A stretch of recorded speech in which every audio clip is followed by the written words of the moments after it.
Capítulo 7. As armas da nossa guerra. Nós temos um arsenal. Temos exércitos angelicais. Temos a aliança com o sangue de Jesus Cristo e o poder da ressurreição pelo Espírito Santo. Nós não fomos deixados sem as ferramentas necessárias. Se nos sentimos derrotados em qualquer área das nossas vidas, ou se formos derrotados em qualquer área, não é porque o Senhor Jesus não nos deu provisões.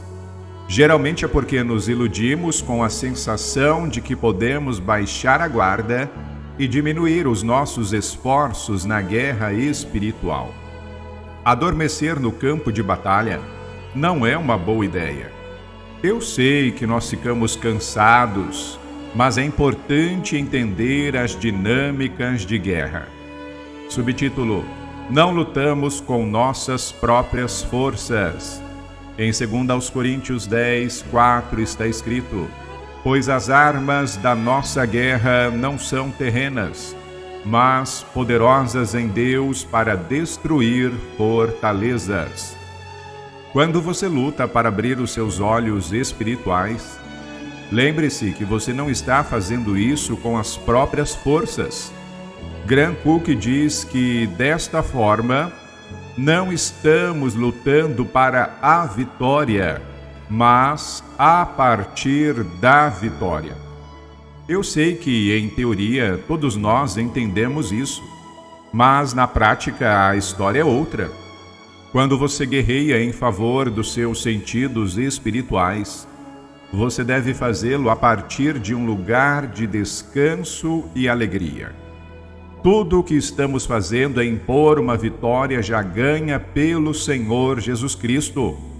O seu poder e a sua autoridade estão em exibição nas nossas vidas, não o nosso poder ou a nossa autoridade. Quando declaramos a sua palavra, os exércitos angelicais são postos em movimento.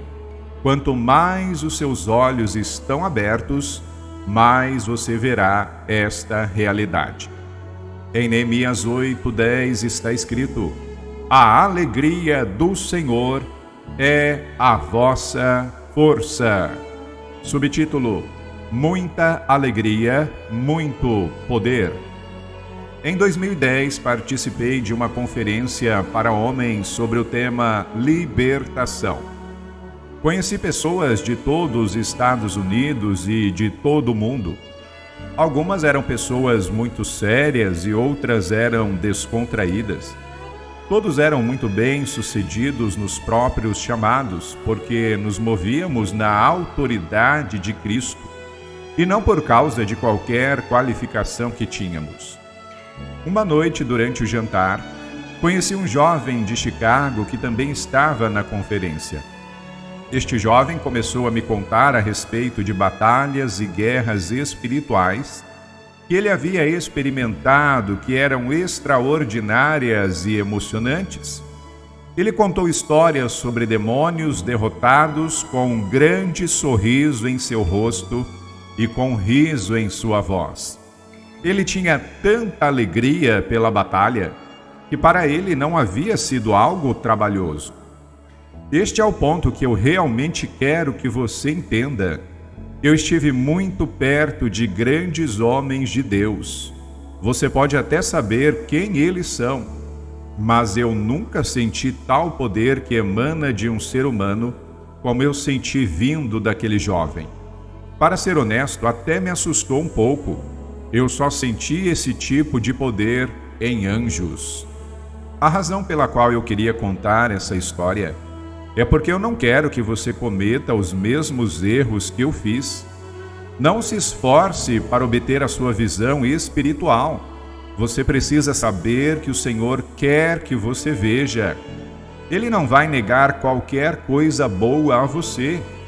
E se você lutar pela sua visão ou por qualquer outra razão, faça-o com um sentimento de alegria. Oração. A oração vai abrir os seus olhos.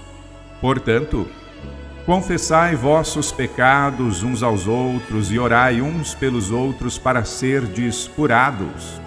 A súplica de uma pessoa justa é muito poderosa e eficaz.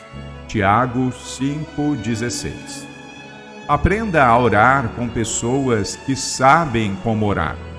Subtítulo: Ore com todo o seu coração. Quando orar, tenta permanecer focado no que você está orando. Tente isso. Em geral, essa é uma boa regra, mas que muitos se perdem. Para nossa jornada em particular, conforme você ora para que os seus olhos se abram, faça-o com todo o seu ser. Ore com a sua voz, o seu desejo, a sua alma, a sua consciência e com os seus pensamentos. Aqui vai um exemplo. Estou orando para que o Senhor abra os meus olhos. Você pode usar esse tipo de oração como um modelo ou fazer uma de sua preferência com as suas próprias palavras. Senhor, obrigado por abrir os meus olhos. A tua palavra diz que tu viestes para dar vista aos cegos, e eu estou colocando-me de acordo com a tua palavra. Te agradeço porque eu posso ver. Agradeço porque tu não me negas nenhuma coisa boa. Obrigado, Jesus, por aplicar colírio nos meus olhos de acordo com Apocalipse 3,18. Eu recebo a minha visão, Senhor. Obrigado, Senhor. Enquanto minha boca ora essas palavras, na minha imaginação eu estou vendo Jesus aplicando colírio em meus olhos. Estou vendo meus olhos sendo abertos. Estou vendo anjos olhando para mim quando eles percebem que agora eu posso vê-los. Na minha alma e nas minhas emoções eu estou me fazendo sentir a emoção da ocasião. Eu fico completamente impressionado pela sensação de ver o invisível. Por quê? Por que eu faria isso? Isto não é simplesmente imaginar e fingir? Pastor Mel Bond chama isso de orar com todo o seu coração. Eu acredito que é a única maneira de orar. É a maneira que traz resultados. É a maneira que vê pelos olhos da fé. E a fé agrada a Deus. Você está focado em sua alma, espírito e corpo. É assim que se faz. Quantas vezes você foi à igreja, cantou as músicas de adoração ou ouviu a mensagem do pastor e ao mesmo tempo também se perguntou a que horas o culto iria terminar? Ou pensando quão grande estará a fila no restaurante hoje? Você está pensando em duas coisas diferentes ao mesmo tempo. É por isso que devemos orar com todo o nosso coração. Assim podemos trazer cativo todo o pensamento à obediência de Cristo. Se você realmente deseja que os seus olhos se abram, você não pode orar com duas coisas opostas em sua mente. Subtítulo: Intercessão. Esta é uma grande verdade sobre o reino de Deus. Quando oramos que outros obtenham as bênçãos que precisam do Senhor, Ele também nos abençoa. Ele nos abençoa ainda mais do que se nós só tivéssemos orado por nós mesmos. Você conhece a palavra de Deus em Mateus 23:11? Porém, o maior dentre vós seja vosso servo. Se você passar algum tempo orando pelos outros e abençoando-os, o Senhor lhe dará bênçãos maiores. Isto é ainda mais verdadeiro se a pessoa por quem você está orando não é digno dessa bênção. Isso pode abrir os seus olhos também. Subtítulo: Meu chefe terrível. O Senhor me deu uma lição importante e uma revelação a respeito dessa verdade. Só levei 3 longos anos para finalmente entender a lição.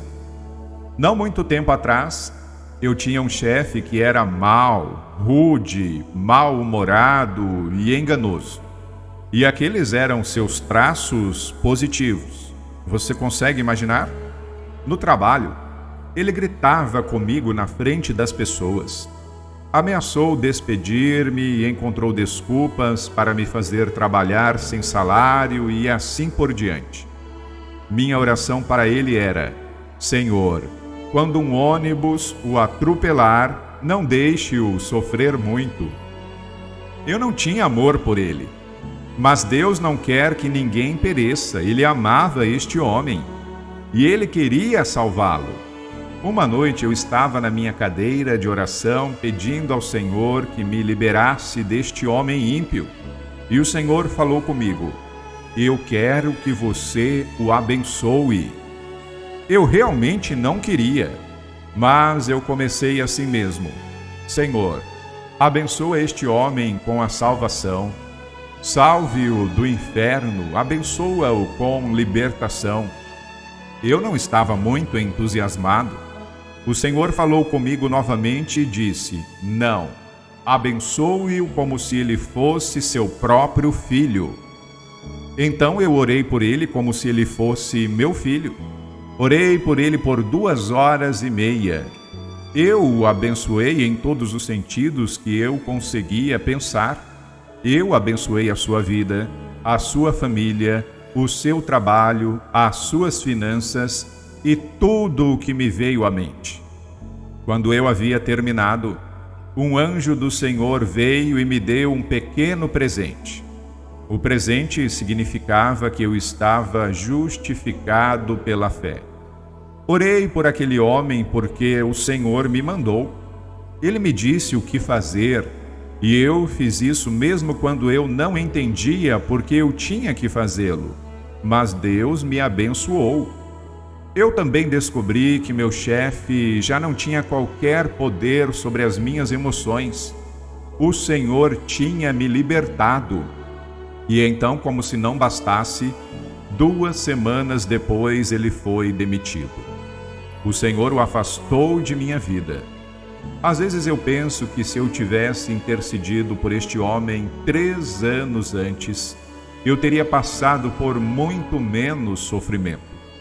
Se você deseja que o Senhor satisfaça os desejos do seu coração, interceda pelos outros. Isto agrada ao Senhor e Ele o recompensará pela sua obediência. Subtítulo: Rompendo o mundo espiritual. Uma noite eu estava muito preocupado com alguém que eu amo, e eu senti que eu deveria interceder por ele.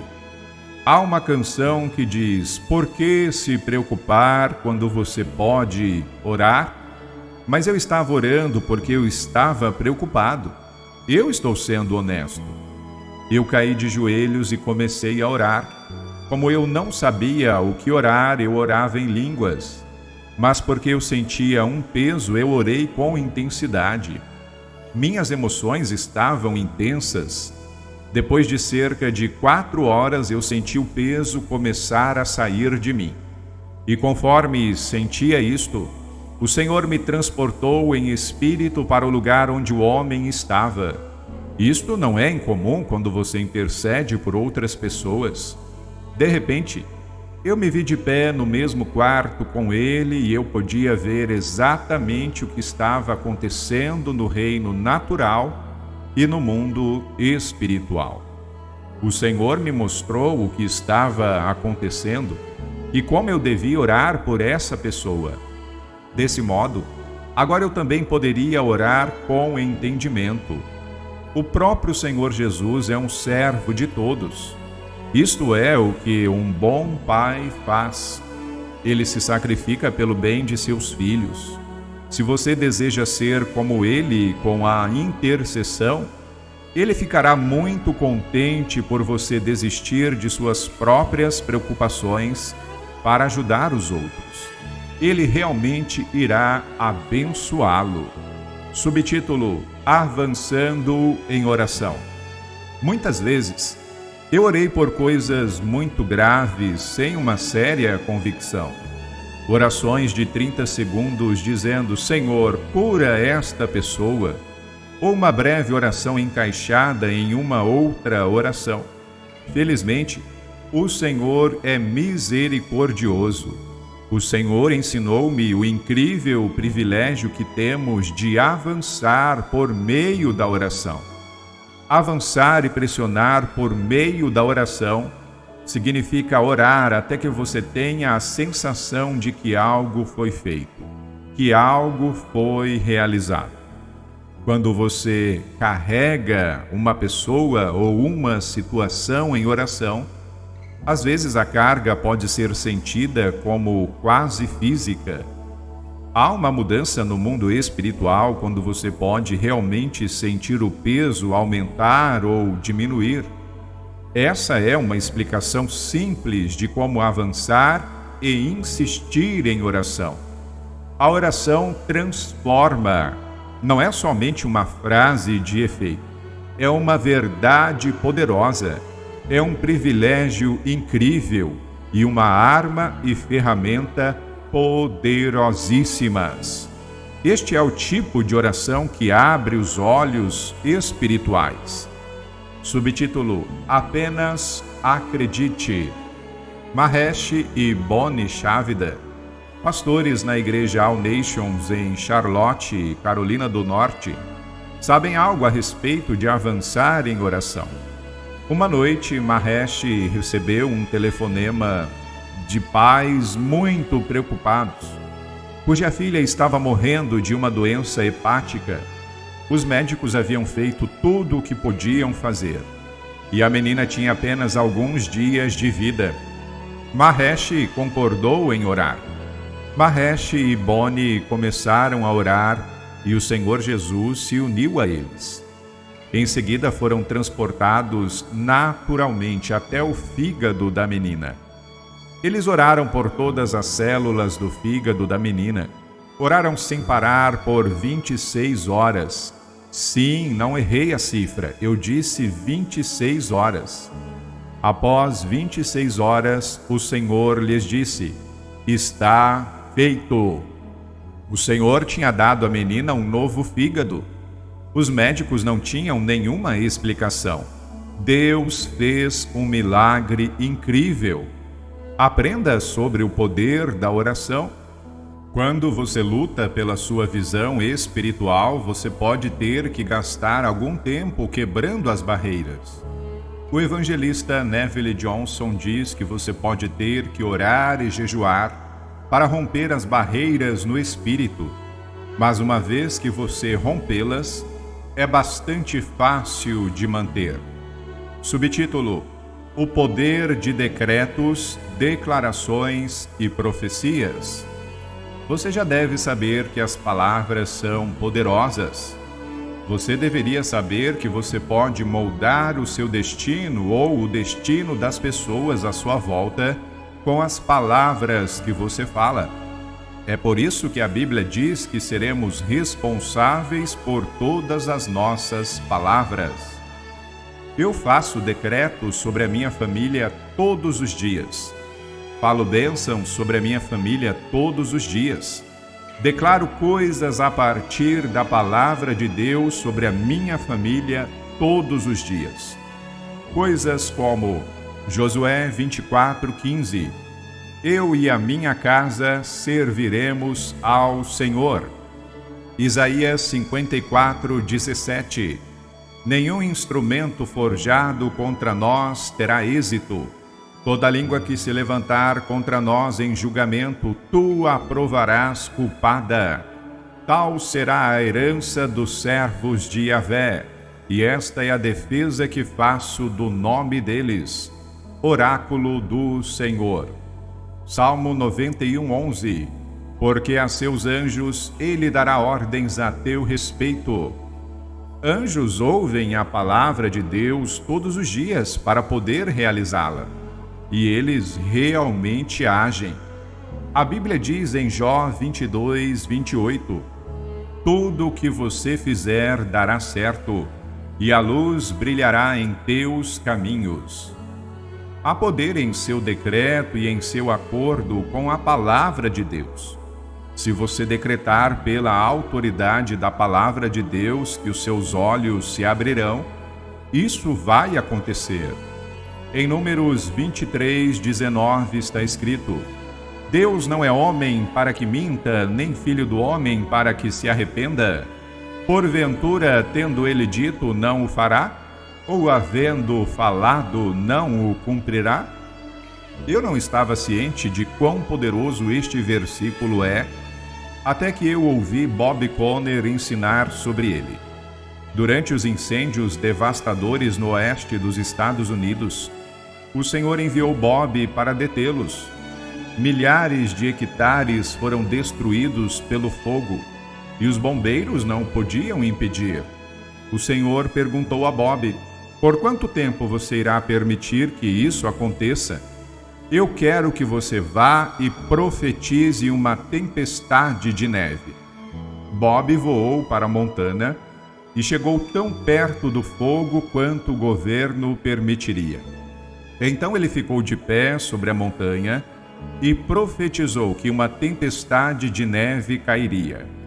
Quando Bob guardou o jornal do dia seguinte, a manchete diz: tempestade de neve surpresa, incêndios são extintos.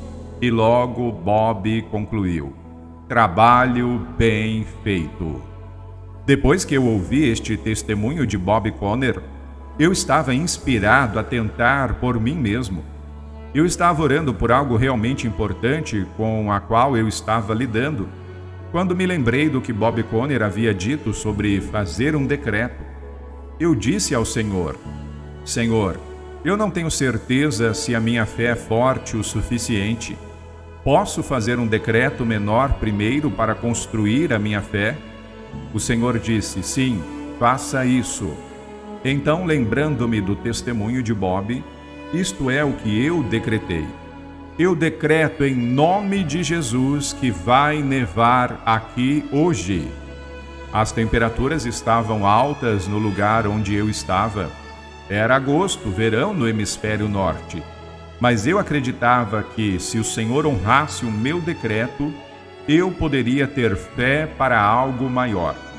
Naquele dia, eu estava dirigindo pela cidade, trabalhando, mas ao mesmo tempo continuei olhando atentamente para o céu, esperando pela neve. Durante toda a manhã e toda a tarde eu procurei pela neve. Eu finalmente parei de procurar por volta das 5 horas da tarde, mais ou menos. E por volta das 7 horas eu estava dirigindo, cantando com a rádio e pensando em outras coisas, quando de repente eu vi a neve caindo no meu caminhão. Estava nevando. Foi incrível e emocionante. Eu estava tão animado que eu mal podia acreditar. Eu vi a neve caindo sobre o meu caminhão para talvez 15 segundos. E então eu disse, não, como se estivesse dizendo, não, eu não acredito que isso esteja realmente acontecendo. E assim que eu disse não, a neve parou. Eu disse, Senhor, por que você parou a neve? E ele me disse que eu havia parado a neve com a palavra que eu havia declarado quando eu disse não. O Senhor disse-me para ter muito cuidado com as palavras que eu falo, porque elas têm poder. Este é o poder de falar a palavra de Deus. Se Ele pode enviar uma tempestade de neve, Ele pode abrir os seus olhos. Decrete a palavra sobre os seus olhos. Olhos, abram em nome de Jesus. Declare a palavra do Senhor sobre os seus sentidos espirituais. Profetize sobre os seus olhos. Subtítulo: Engajando-se no reino dos céus. Oração: escolha algo que você realmente precisa ou algo pelo qual você quer orar. Então ore exatamente do jeito que eu descrevi para você. Veja a oração realizar-se em sua imaginação. Mantenha o seu espírito, alma e corpo em concordância. Faça isso por pelo menos 10 minutos. Conforme ficar mais fácil, você pode orar por mais tempo. Intercessão. Existe alguém que você conhece que você não tem nenhum desejo de orar por ele? Pense por alguns minutos sobre o local onde esta pessoa poderá estar na eternidade. Peça ao Senhor para dar-lhe uma preocupação com essa pessoa para que você possa orar por ela. Dê a essa pessoa 1 hora do seu tempo e declare as bênçãos de Deus sobre eles. Faça o seu melhor. Depois peça ao Senhor se Ele tem qualquer coisa que Ele quer lhe dizer e apenas sente-se em silêncio por alguns minutos. Além disso, se há alguém que você sabe que tem uma grande necessidade, interceda por algumas horas. Decrete, declare e profetize. Pense sobre algum problema ou situação que está acontecendo em sua vida agora. Decrete 10 vezes por dia o que você quer que aconteça. Faça isso por 1 semana e assista a Deus se mover. Declare todas as manhãs e todas as noites que os olhos do seu coração estão sendo iluminados. E, finalmente, profetize sobre a sua casa. Casa, você é uma Betel e uma porta de entrada para o céu. Você é uma habitação de anjos. Você é um lugar de revelação para a glória de Deus. Quando você fizer essas declarações, esteja ciente da atmosfera espiritual ao redor e em sua casa. Esteja ciente. Sua casa se transformará numa Betel de Deus, a entrada para o céu.